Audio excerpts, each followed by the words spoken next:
This is TopGear South Africa, star in a reasonably priced car. We're at Formula Cape Benoni. It's overcast, it's cool, it's perfect for racing. And we've got the perfect broadcaster. Please welcome the great Msizi James! My brother. My guy, thank you so much for coming. Bro, thank you so much for having me. Welcome to the things. What a jolt. Listen, I saw you out there and jaw is the word. That's actually a very right word. 100%. Yeah, how's Msizi's clutch control? It's a jaw. It's a jolt. It's an absolute jaw. I was wondering why they didn't teach us hard braking when you do your driver's license. Yeah, 100%. What's hard braking? I've never heard that term until now. They do teach you emergency braking, but that's when you do the K53 and don't pay for your license, like half of KwaZulu-Natal. That depends on it. You know what I mean? It is what it is. So you are supposed to be able to do an emergency stop as part of K53. But I'm saying, like, it's not something you ever do while driving, because, like you said, it's for emergencies. Yeah, but in Joburg, have you never been cut off by a taxi? Oh, no. No. Not once. No, I'm Zulu. They know. Guti. Oh, yeah, same WhatsApp group. You're the cutter offer. I cut off the taxi. You are the cutter offer. We are excited to have you because, you pulled up with a Jetour. And I've been telling people for a very long time, the major problem with these Chinese brands is there's no problem with these Chinese brands. Absolutely. How amazing is your Urus Lite? Are you loving it? Urus Lite. It's like a Urus. Yeah, you're right. But and I think that they actually hired the guy from Lambo. Or Porsche, sorry. I think it was a Porsche guy who came and did the Jetour dashings in particular. I mean, Yeah. I can see why that guy would feel right at home. Absolutely. But it looks good on you. Are you enjoying it? I'm really enjoying it. I think I'm also at the point in my life where now, Mina, I'm not too concerned about having fast cars. I've done the BMs. I've done the Ford. What did I have? A Fiesta and a Focus. I've done the faster cars. I'm gonna ask you for an actual list of those cars because anybody said I've done the Fords. I've done the PMs. I don't see a performance vehicle in your future, but I mean, let's give it a chance. So, a Zulu boy. Yeah. A trained musician. Yeah, somewhat. I mean, That was your first thing, right? Yeah. Music. We saw you on Idols. And you can sing. Yeah, I don't. They broke my heart there in Idols. I stopped singing after that. But, and then after I was kicked out of the church worship team too. Church worship team kicked you out? Yeah, I was From the kicked out. choir? 100%. Were you smelling like alcohol? Yeah. Because sometimes you think it's the other spirits. Exactly. No. So born and raised in Durban, got into music very young, got into acting and performing. I was one of those school play guys. Yeah. You know, every school play, I'd be one of the lead characters in it. And from a young age and debating and all of that stuff at school, I dropped out of university. I went to Idols. What were you studying before you dropped out? Law. Yeah. So from theatre, you were like, law, definitely, I've got a calling. We were the same. My year was when Suits came out. Oh, no wonder. You believe. All of us were like, What is that guy's name? Michael Ross, I think. Yes, what is the character's name? Michael Ross. I think it's Michael Ross. Oh, Michael Ross is that. He's a young boy. You're talking about Henry. I'm sorry, man. Harvey Specter. I'm used to being number one in the call sheet. I don't. Sorry, man. Msizi. I'm so sorry. I meant the lead, not. I thought you were talking about one of the... Sorry, Msizi. The best supporting actor. My bad. My bad. Okay, so you're watching Suits, were inspired, thought law was your thing, dropped out. Yeah, my dad is a judge. I thought I was just going to be a lawyer. Everyone thought they were going to be lawyers. In fact, all my friends who studied, I think like 2 of them finished. You are the second entertainer I know whose dad is a judge. Who else? I'm not going to say his name because just in case he doesn't want his name said. But Brian van der Kerk's father It's your worship Funny Cat. Funny Kerk, yeah. And I was surprised that judges don't judge. No. Because his dad is usually supportive of his career. Was your dad usually supportive or does your dad judge? I only got that now. No, my dad, if I'm being honest, was never in my life. You know? Okay. So not too concerned about what he thinks. Never in your life? Yeah, he left my mom and my dad. Funny, I mean, I don't know if they're going to watch this, but I've told this before. I hope he does. Because judge, I'm the one doing the judging. At the time, now. he was an attorney. He was my mom's divorce attorney for my siblings' dad. And then? Then they started hooking up. So it wasn't like they were ever married, but they were together for like 2 years. And then, I don't want to spill too much of his dirt, but then, he was just never in my life after that. I mean, he's reached out. Was his money in your life? No. Highball. No, and then once I got on radio at 5FM especially. Oh, but also how are you going to take him to maintenance court when he's the judge? But then he started reaching out when I got to 5FM. But by then it was just too late. I didn't Yeah, need anything. Dad, come on. I was like, hey man, we're a bit too late here. Because now you must be on 5FM and dropping a Legal Wise ad. Exactly. And I'm like, there's nothing he can actually add to my life. I'm fine now. That's very interesting for me because I'm going to fast forward now. You're a broadcaster, you do amazing things, music, KwaZulu-Natal, married, but you're a dad. Yeah. And I've seen you as a dad. And it feels like you were born to dad. Like, I'm never going to be a dad. I've made a decision. Yeah. But it just feels like you were born to dad. Do you think that there was like a pressure thing based on the example you had and the example you want to be? No, 100%. I think it sounds corny and cheesy, but from a young age, when people would ask me, what do I want to be when I grow up? Yeah. I'm not even lying to you when I would say to people, hey, I just want to be a better dad than mine was. So, I mean, that was always one of my goals, is to be a dad. I've always wanted kids, multiple, God willing, and the economy also willing.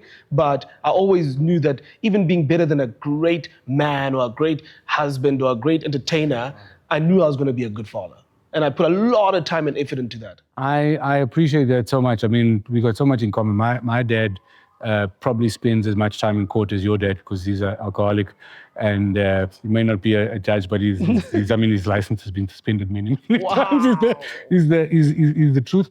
But I feel that, and I feel like you either end up being somebody who wants to be a much better dad, what your dad could have been, or you end up going, I don't want to do to somebody what was done to me. Yeah, exactly. And you start living through your childhood, and you're like, hey man, I will do whatever it takes to avoid the same situation for him. You know, whatever it means. Whatever sacrifices, I'll be there. You know, he starts school tomorrow, actually, funny enough.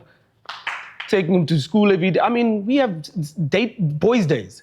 So we have every Saturday's a boys' day. We'll walk down to Paul's Ice Cream, get an ice cream, walk around the parks, go take the dogs down for a walk, go to the playground. So we spend Saturdays. I mean, I stopped even playing golf on Saturdays for that reason. Is that Saturdays are for the boys, and that's changed. Obviously, before it was for the boys to go get a dog. And now it's for the boys. For the boys. You know, can everybody behind the camera please give Dad of the Year a round of applause? Can we please, Msizi James, breaking Zulu stereotypes one child at a time. Come on. Thank you, but to me it seems so basic.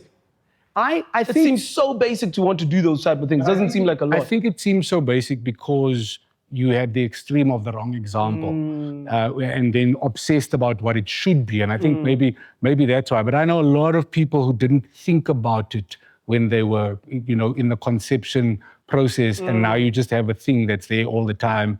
And then that's why I'm just like, please, there's enough children. Just think about this. You know what I mean? Yeah. It is so important to be a good parent because we need good humans, and good humans come from good parents. Absolutely. And that's a very basic thing.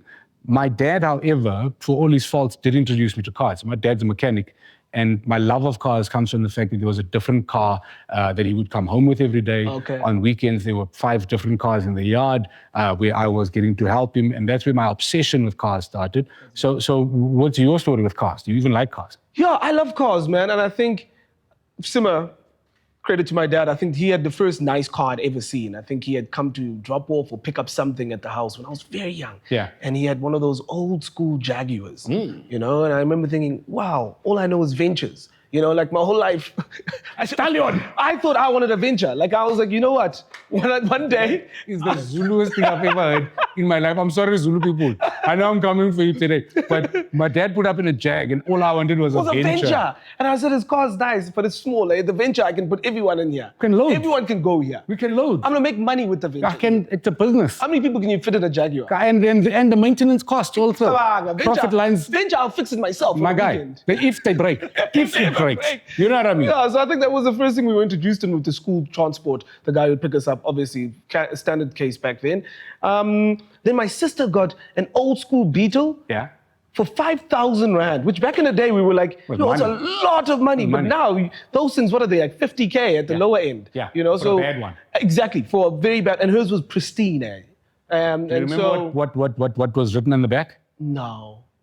So 1300, 1600 AS. I don't remember. I was very young when she got it. Okay. So she's 10 years older than I am. Fair enough. And I think she was like when she was like 18. And we just started driving those, but we also lived on a farm. I grew up on a farm.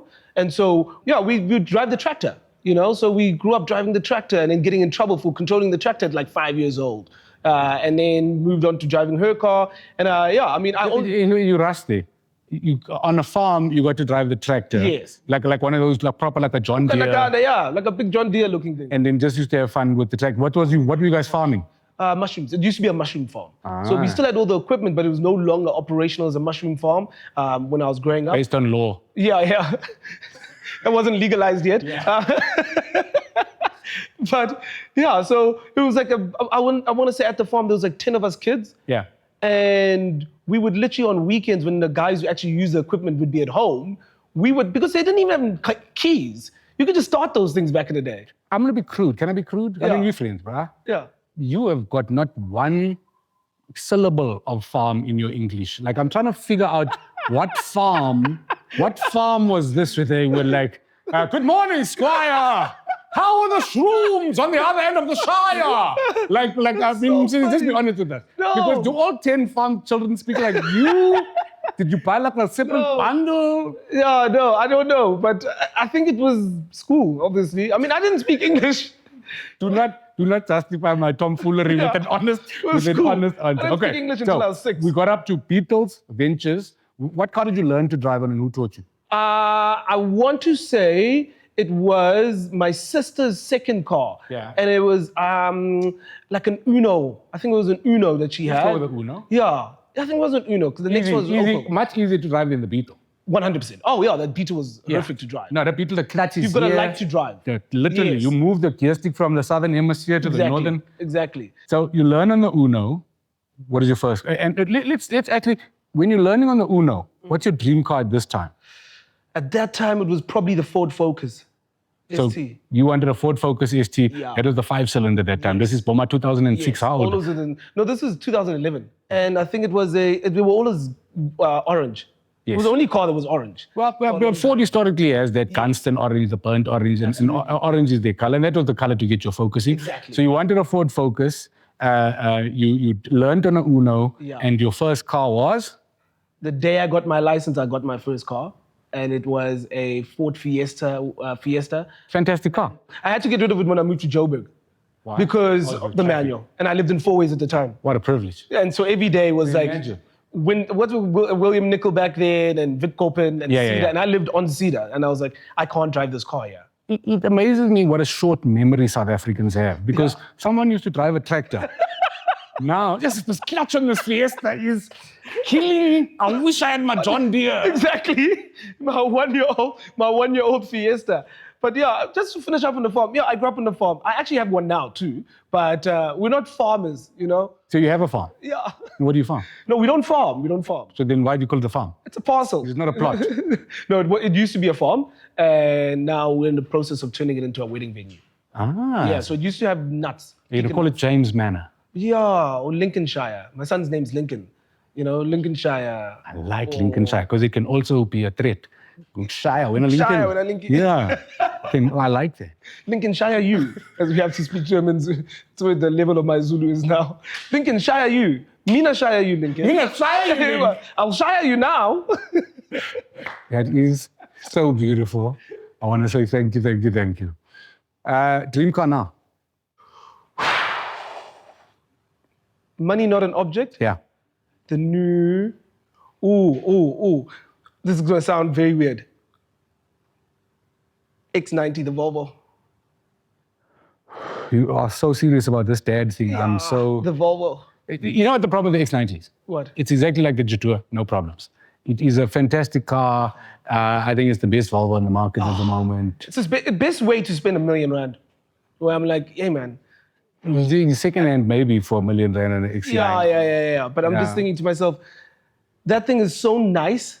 It looks nice forever. It's so safe. And yet I don't feel like they look nice forever. I don't feel like they age as well as X5s. I think Volvo have this thing where they look amazing. Remember years ago they had an ad where they were just launching the new shape S40s and S60s, and it was they pretended like these astronauts came back and the car was on the runway, and it was like, what year is it? And we couldn't believe they had those lights in the back. And then 2 years later, those things looked like Hyundai pop-up. They looked flat. No, I like them a lot. And then of course, if it was not that and I had to get a BM, the new X7 though. Okay, nice. My friend just got one of those. And it's like, yo, that's the only person I'm jealous of in the world. the X7 just makes me feel like if I were to drive one, I'm not mature enough because I would say like things like, and then I just say like, work harder. Yeah. It's like older men in their 50s. I'd literally just drive it and park it at Morningside Shopping Centre. I would never ever be humble with it. It is, but I do love it. Yeah. I mean, why buy a Rolls? I'll buy a X7 and a house. You know what I mean? 3 houses. So, Msizi, before we get to your lap and the reason that we brought you out here today, we had a little Suzuki that I think is one of the greatest little cars. Before and after, what is your opinion on the Suzuki Swift? Firstly, I'm pleasantly surprised. It drove so well. I was nervous because, once again, I haven't driven a manual in a while. Yeah. But I was nervous about whether the clutch or how I was going to do that. It was such a nice drive. So I think I was more worried about how fast it was potentially going to be. And I'd not driven the track, obviously. But once I had done it, I was like, man, I should have taken more risks. The advice that people have given me is don't be afraid to die. Which sounds scary behind of time. But then once you've done it, you're like, yeah, why would I be afraid to die? You got all of the safety equipment, helmet, roll cage. I'm also not going fast enough. You're on a go-kart track. Third gear, nothing happens in third gear. No, come on. Nothing. So, pleasantly surprised. Have you done track days before? No. So then what is your experience with Mandla in your warm-up lap where he was showing you the capabilities?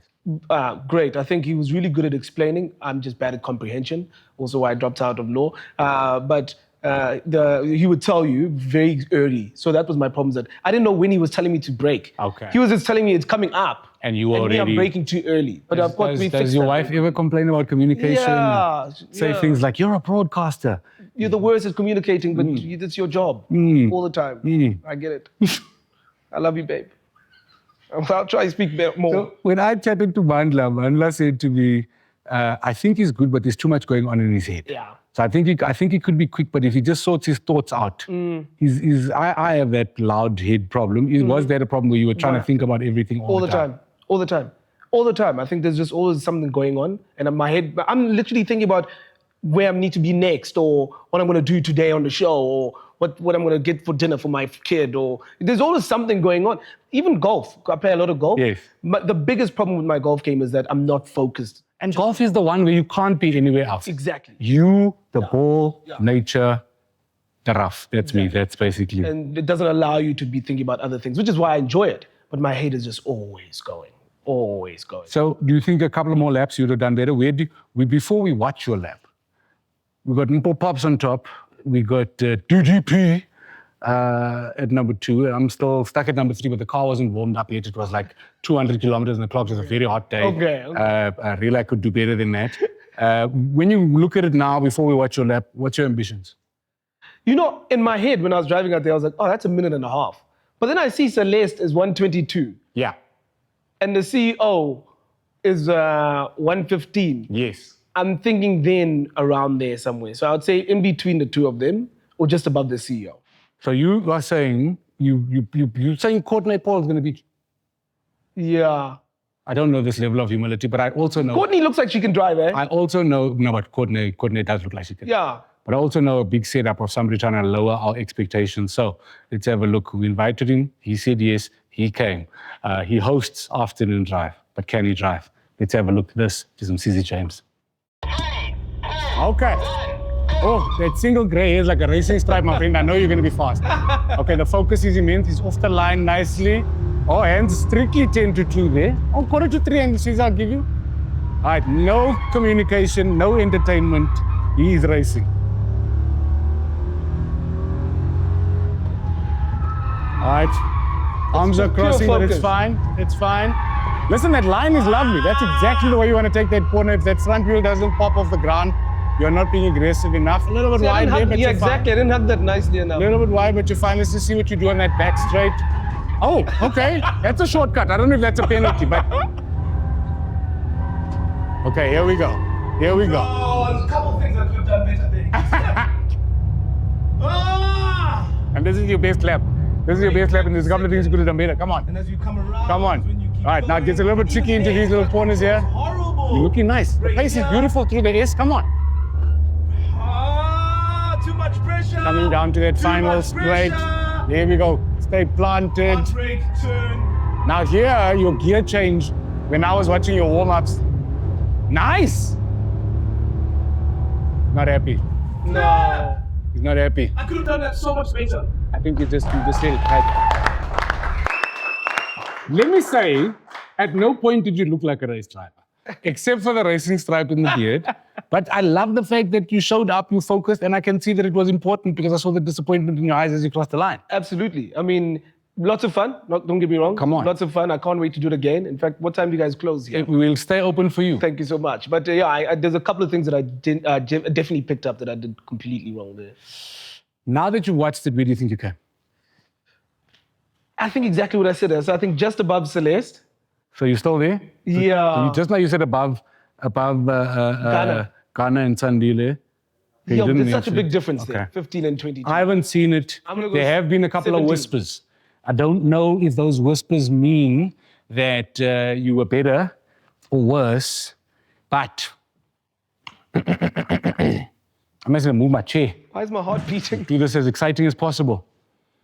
Msizi James, TopGear star in a reasonably priced car, South Africa, went around the track in. Msizi, if you beat me off, friendship is over. Okay. Msizi James did it in. One is good, bro. Yeah, I hope so. It's another one, which means you're already above Celeste. 4. This is exactly where you thought you were. Yeah, this is exactly where I thought I was going to be. 2. I cannot believe this. Msizi James. I had to keep going up. Msizi James, 4th place. 1 minute 14.12. Msizi James, everybody. I'm still in shock. This is my crowning achievement, my brother. I don't even know what to say to you. Msizi James, you are so much faster than you look. I feel like your pace and your intelligence, same WhatsApp group. You are so much faster than you look. For those of you who got that, I thank you. Okay, thank you so much. I got it. But I thought I was going to be at the bottom. Dude, I was so scared that you were gonna beat me. You've beat everybody else except myself, Drickus, and Mpo Pops, still the reigning champion. I'll take that. I wasn't going to bring it up. Yeah. But as I thank you, firstly for your time, secondly for all the radio work and broadcasting work and farming work and all of the stuff that you do in life and for being a role model father. So I want to thank you for all of those things. Thank you. But I do want people to know that I don't think we got it on camera, but as Msizi jumped out of the car, he literally got out the car and said, "In your face, Mpo Pops!" Yeah, I still hold that sentiment. Guys, I'm just blown away by how well I did it. Me, I thought I was coming last. I thought it was a minute and a half. Before I let you go, who would you like to see peddling our Suzuki here at Formula K as the next star in a reasonably priced car? Call them out. 3 people in that camera. 3 people. Go. 1, Anele, you need to do this. Yeah, Anele. She loves cars. She does love cars, but I've never seen her drive. Me neither. But she loves cars. And she's even in her advert, she gets stuck, and then somebody picks her up and takes her to the thing. So Anele definitely. Anele, I think she needs to come. Maps needs to come. Maps Maponyane. Talk about people who drive crazy. I've never been in a car with Maps, but I've seen him hit a driver, and he hits a ball long. So if he drives anything like he drives, I think incredible. Crazy driver. I think he'll do well at that. And then who? Curveball. Lasizwe. Nobody believes in your clutch control as much as me, my friend. If you can, I'm gonna leave it right there. Lasizwe, Cocoa Butter, Mbao. What is Lasizwe's surname? It's not Mbao. No, Mbao is his sister. No, I don't actually know this. Dubula. Lasizwe, we'd love to see you on the show. This is Msizi James. Thank you so much for joining us, everybody. This brings us in today's episode. Star in a reasonably priced car. Msizi James showed up. Number 4, baby. Brother. Number 4.